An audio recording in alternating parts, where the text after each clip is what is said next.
Emma, by Jane Austen. Volume 3. Chapter 11. Harriet, poor Harriet. Those were the words. In them lay the tormenting ideas which Emma could not get rid of, and which constituted the real misery of the business to her.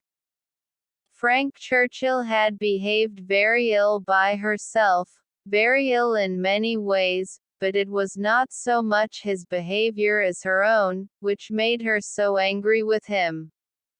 It was the scrape which he had drawn her into on Harriet's account, that gave the deepest hue to his offense. Poor Harriet, to be a second time the dupe of her misconceptions and flattery.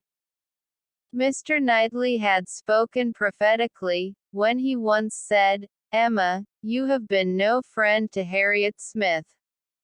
She was afraid she had done her nothing but disservice. It was true that she had not to charge herself, in this instance as in the former, with being the sole and original author of the mischief, with having suggested such feelings as might otherwise never have entered Harriet's imagination. For Harriet had acknowledged her admiration and preference of Frank Churchill before she had ever given her a hint on the subject. But she felt completely guilty of having encouraged what she might have repressed. She might have prevented the indulgence and increase of such sentiments. Her influence would have been enough.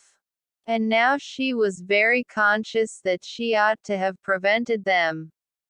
She felt that she had been risking her friend's happiness on most insufficient grounds. Common sense would have directed her to tell Harriet that she must not allow herself to think of him, and that there were 500 chances to 1 against his ever caring for her. But, with common sense, she added, "I am afraid I have had little to do." She was extremely angry with herself. If she could not have been angry with Frank Churchill too, it would have been dreadful. As for Jane Fairfax, she might at least relieve her feelings from any present solicitude on her account. Harriet would be anxiety enough. She need no longer be unhappy about Jane, whose troubles and whose ill health having, of course, the same origin, must be equally under cure. Her days of insignificance and evil were over. She would soon be well, and happy, and prosperous. Emma could now imagine why her own attentions had been slighted. This discovery laid many smaller matters open. No doubt it had been from jealousy. In Jane's eyes she had been a rival, and well might anything she could offer of assistance or regard be repulsed. An airing in the Hartfield carriage would have been the rack, an arrowroot from the Hartfield storeroom must have been poison. She understood it all, and as far as her mind could disengage itself from the injustice and selfishness of angry feelings, she acknowledged that Jane Fairfax would have neither elevation nor happiness beyond her desert. But poor Harriet was such an engrossing charge. There was little sympathy to be spared for anybody else. Emma was sadly fearful that this second disappointment would be more severe than the first. Considering the very superior claims of the object, it ought. And judging by its apparently stronger effect on Harriet's mind, producing reserve and self-command, it would. She must communicate the painful truth, however, and as soon as possible. An injunction of secrecy had been among Mr. Weston's parting words. For the present, the whole affair was to be completely a secret. Mr. Churchill had made a point of it, as a token of respect to the wife he had so very recently lost, and everybody admitted it to be no more than due decorum. Emma had promised, but still Harriet must be accepted. It was her superior duty. In spite of her vexation, she could not help feeling it almost ridiculous, that she should have the very same distressing and delicate office to perform by Harriet, which Mrs. Weston had just gone through by herself. The intelligence, which had been so anxiously announced to her, she was now to be anxiously announcing to another. Her heart beat quick on hearing Harriet's footstep and voice, so, she supposed, had poor Mrs. Weston felt when she was approaching Randalls. Could the event of the disclosure bear an equal resemblance? But of that, unfortunately, there could be no chance. "Well, Miss Woodhouse," cried Harriet, coming eagerly into the room, "is not this the oddest news that ever was?" "What news do you mean?" replied Emma, unable to guess, by look or voice, whether Harriet could indeed have received any hint. "About Jane Fairfax. Did you ever hear anything so strange? Oh, you need not be afraid of owning it to me, for Mr. Weston has told me himself. I met him just now. He told me it was to be a great secret, and, therefore, I should not think of mentioning it to anybody but you, but he said you knew it." "What did Mr. Weston tell you?" said Emma, still perplexed. "Oh, he told me all about it, that Jane Fairfax and Mr. Frank Churchill are to be married, and that they have been privately engaged to one another this long while." "How very odd." It was, indeed, so odd. Harriet's behavior was so extremely odd, that Emma did not know how to understand it. Her character appeared absolutely changed. She seemed to propose showing no agitation, or disappointment, or peculiar concern in the discovery. Emma looked at her, quite unable to speak. "Had you any idea," cried Harriet, "of his being in love with her? You, perhaps, might." You blushing as she spoke, "Who can see into everybody's heart, but nobody else?" "Upon my word," said Emma, "I begin to doubt my having any such talent. Can you seriously ask me, Harriet, whether I imagined him attached to another woman at the very time that I was, tacitly, if not openly, encouraging you to give way to your own feelings? I never had the slightest suspicion, till within the last hour, of Mr. Frank Churchill's having the least regard for Jane Fairfax. You may be very sure that if I had, I should have cautioned you accordingly." "Me?" cried Harriet, coloring, and astonished. "Why should you caution me? You do not think I care about Mr. Frank Churchill." "I am delighted to hear you speak so stoutly on the subject," replied Emma, smiling, "but you do not mean to deny that there was a time, and not very distant either, when you gave me reason to understand that you did care about him." "Him? Never, never. Dear Miss Woodhouse, how could you so mistake me?" turning away distressed. "Harriet," cried Emma, after a moment's pause, "what do you mean? Good heaven! What do you mean? Mistake you, am I to suppose then?" She could not speak another word. Her voice was lost, and she sat down, waiting in great terror till Harriet should answer. Harriet, who was standing at some distance, and with face turned from her, did not immediately say anything, and when she did speak, it was in a voice nearly as agitated as Emma's.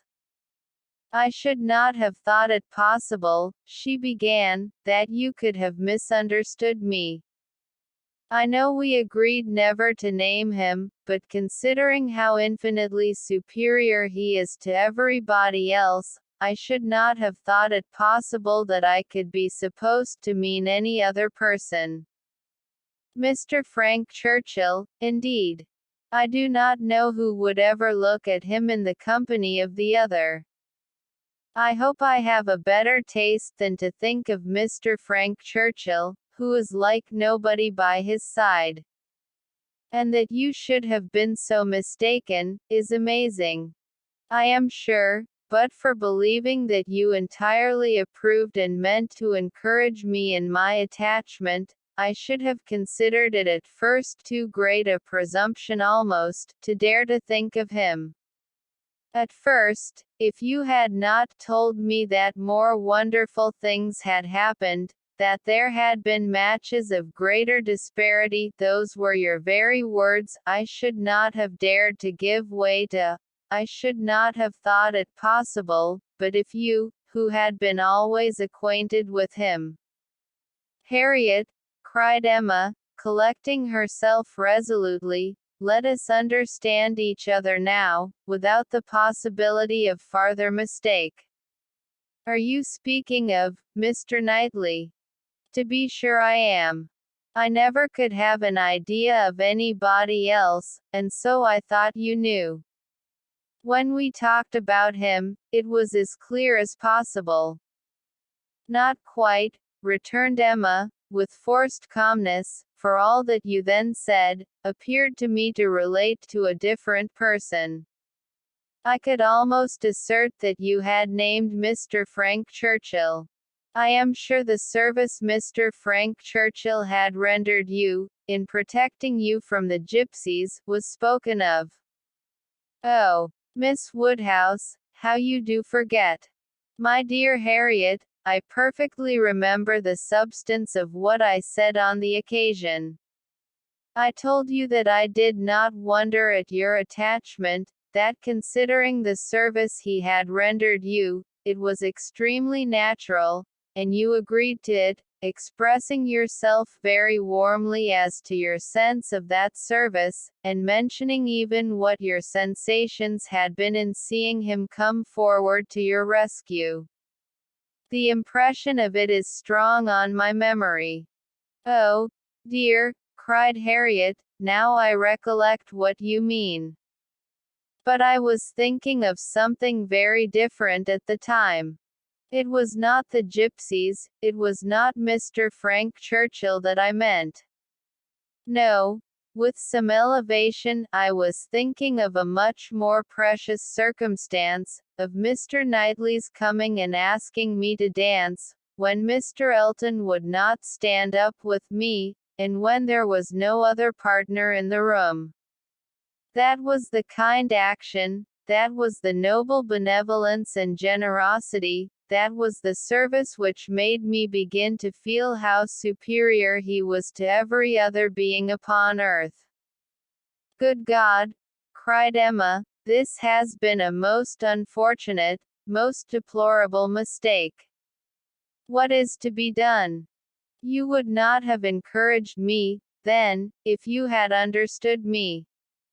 At least, however, I cannot be worse off than I should have been, if the other had been the person, and now, it is possible. She paused a few moments. Emma could not speak. I do not wonder, Miss Woodhouse, she resumed, that you should feel a great difference between the two, as to me or as to anybody. You must think one 500 million times more above me than the other. But I hope, Miss Woodhouse, that supposing, that if, strange as it may appear, but you know they were your own words, that more wonderful things had happened, matches of greater disparity had taken place than between Mr. Frank Churchill and me.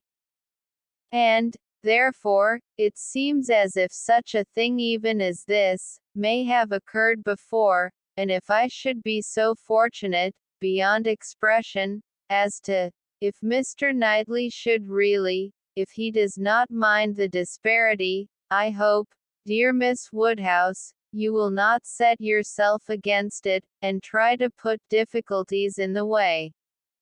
But you are too good for that, I am sure. Harriet was standing at one of the windows.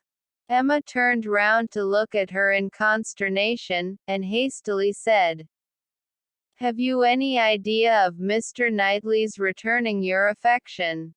"Yes," replied Harriet modestly, but not fearfully, "I must say that I have."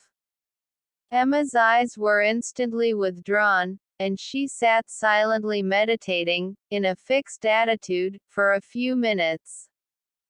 A few minutes were sufficient for making her acquainted with her own heart.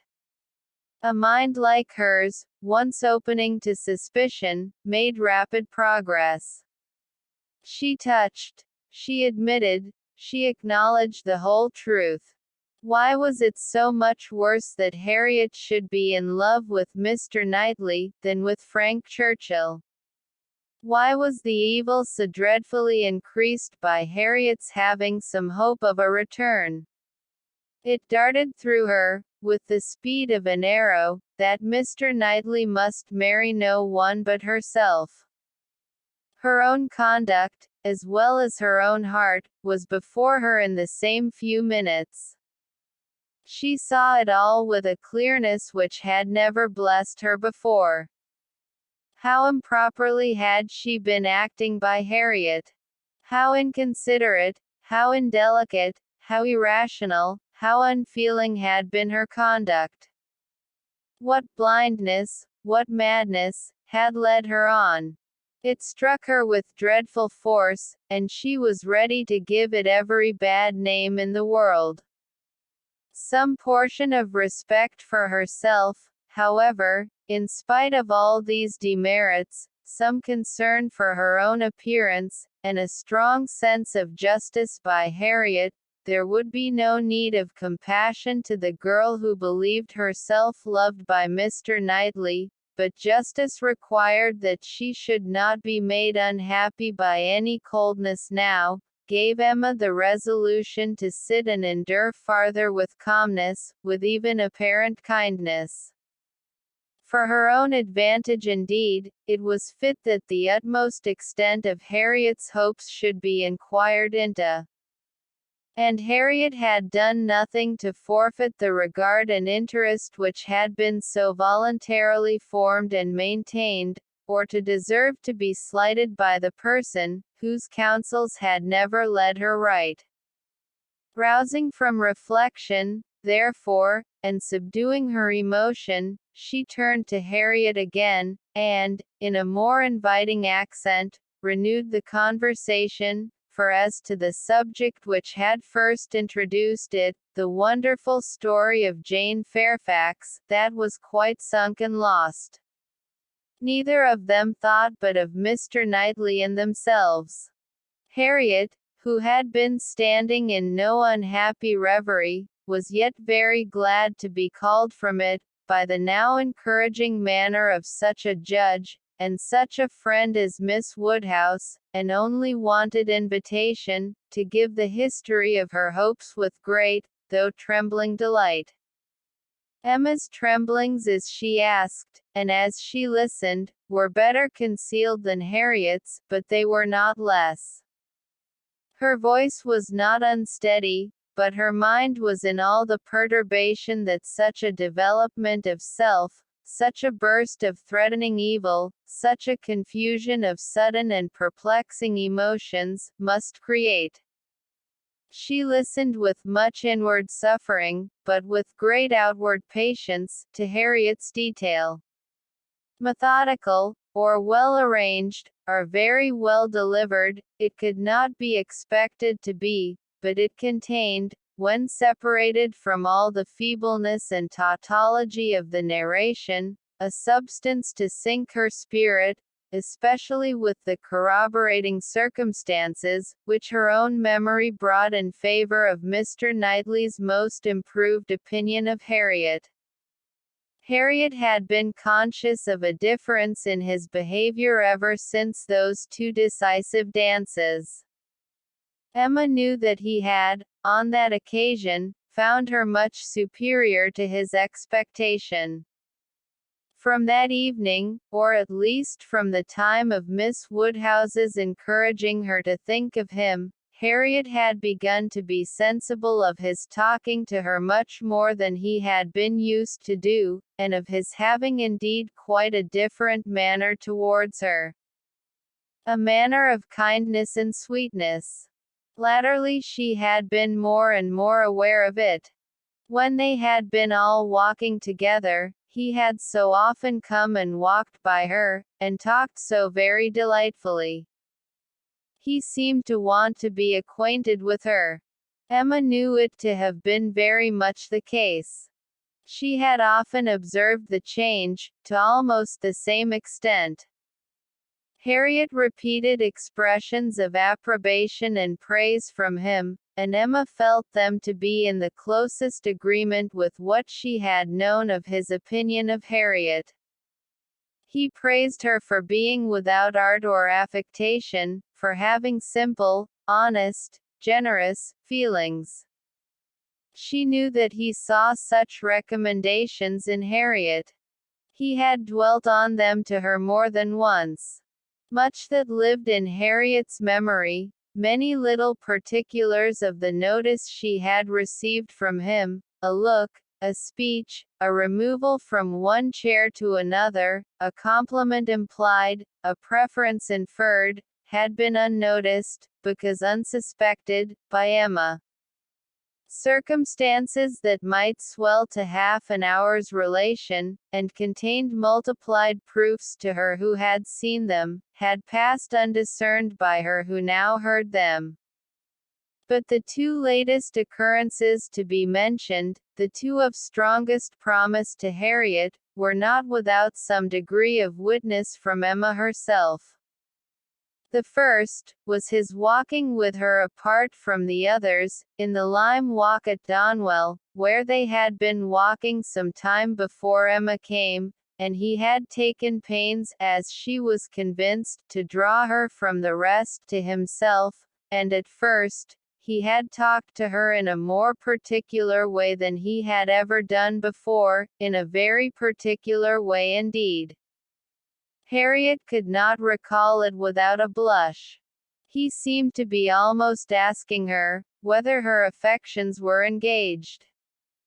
But as soon as Miss Woodhouse, appeared likely to join them, he changed the subject, and began talking about farming. The second was his having sat talking with her nearly half an hour before Emma came back from her visit, the very last morning of his being at Hartfield, though, when he first came in, he had said that he could not stay 5 minutes, and his having told her, during their conversation, that though he must go to London, it was very much against his inclination that he left home at all, which was much more, as Emma felt, than he had acknowledged to her.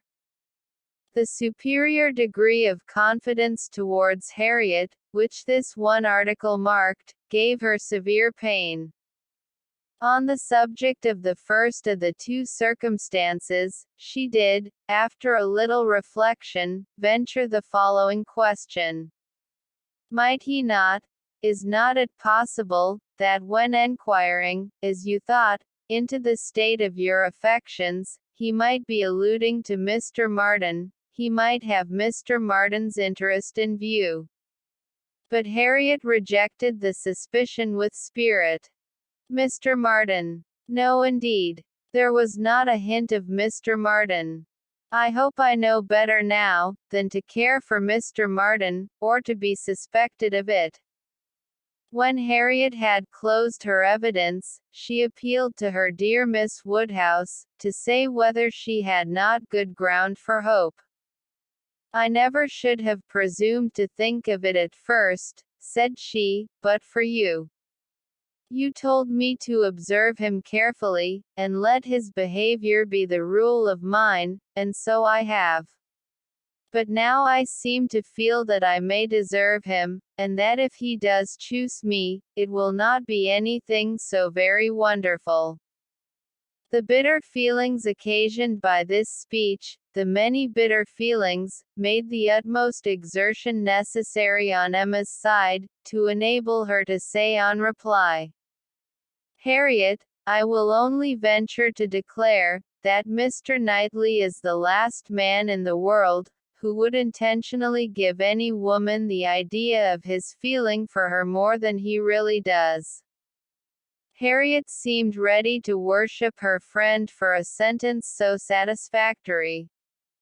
And Emma was only saved from raptures and fondness, which at that moment would have been dreadful penance, by the sound of her father's footsteps. He was coming through the hall. Harriet was too much agitated to encounter him. She could not compose herself. Mr. Woodhouse would be alarmed. She had better go, with most ready encouragement from her friend. Therefore, she passed off through another door, and the moment she was gone, this was the spontaneous burst of Emma's feelings. "Oh God, that I had never seen her!" The rest of the day, the following night, were hardly enough for her thoughts. She was bewildered amidst the confusion of all that had rushed on her within the last few hours. Every moment had brought a fresh surprise, and every surprise must be matter of humiliation to her. How to understand it all? How to understand the deceptions she had been thus practicing on herself, and living under? The blunders, the blindness of her own head and heart.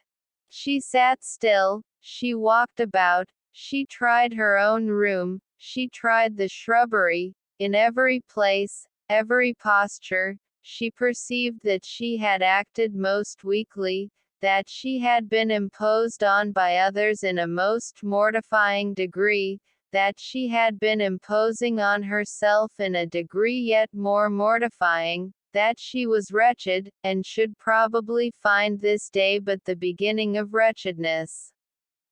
To understand, thoroughly understand her own heart, was the first endeavor.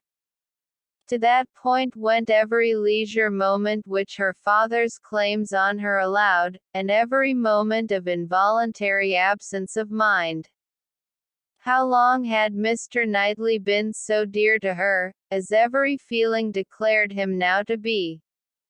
When had his influence, such influence begun? When had he succeeded to that place in her affection, which Frank Churchill had once, for a short period, occupied? She looked back, she compared the two, compared them, as they had always stood in her estimation, from the time of the latter's becoming known to her, and as they must at any time have been compared by her, had it, by any blessed felicity, occurred to her, to institute the comparison. She saw that there never had been a time when she did not consider Mr. Knightley as infinitely the superior, or when his regard for her had not been infinitely the most dear. She saw, that in persuading herself, in fancying, in acting to the contrary, she had been entirely under a delusion, totally ignorant of her own heart, and, in short, that she had never really cared for Frank Churchill at all. This was the conclusion of the first series of reflection. This was the knowledge of herself, on the first question of inquiry, which she reached, and without being long in reaching it. She was most sorrowfully indignant, ashamed of every sensation but the one revealed to her, her affection for Mr. Knightley. Every other part of her mind was disgusting. With insufferable vanity had she believed herself in the secret of everybody's feelings. With unpardonable arrogance proposed to arrange everybody's destiny. She was proved to have been universally mistaken, and she had not quite done nothing, for she had done mischief. She had brought evil on Harriet, on herself, and she too much feared, on Mr. Knightley. Were this most unequal of all connections to take place, on her must rest all the reproach of having given it a beginning, for his attachment, she must believe to be produced only by a consciousness of Harriet's, and even were this not the case, he would never have known Harriet at all but for her folly. Mr. Knightley and Harriet Smith. It was a union to distance every wonder of the kind.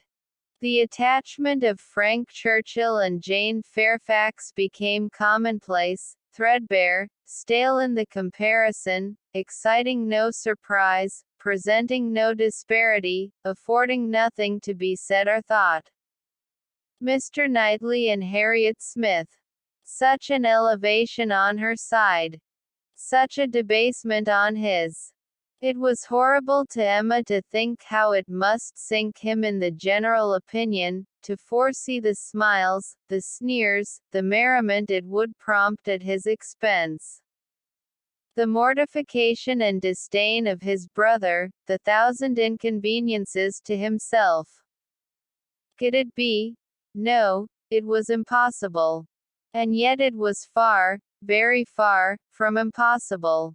Was it a new circumstance for a man of first-rate abilities to be captivated by very inferior powers? Was it new for one, perhaps too busy to seek, to be the prize of a girl who would seek him? Was it new for anything in this world to be unequal, inconsistent, incongruous, or for chance and circumstance, as second causes to direct the human fate? Oh, had she never brought Harriet forward? Had she left her where she ought, and where he had told her she ought?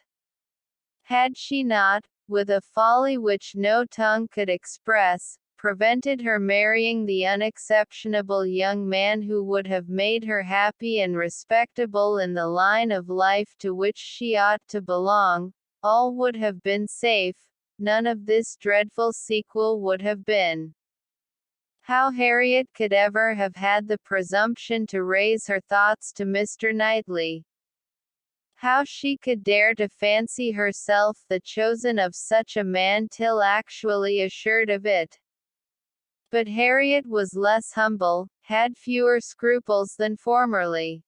Her inferiority, whether of mind or situation, seemed little felt. She had seemed more sensible of Mr. Elton's being to stoop in marrying her, than she now seemed of Mr. Knightley's. Alas! Was not that her own doing too? Who had been at pains to give Harriet notions of self-consequence but herself, who but herself had taught her, that she was to elevate herself if possible, and that her claims were great to a high worldly establishment. If Harriet, from being humble, were grown vain, it was her doing too.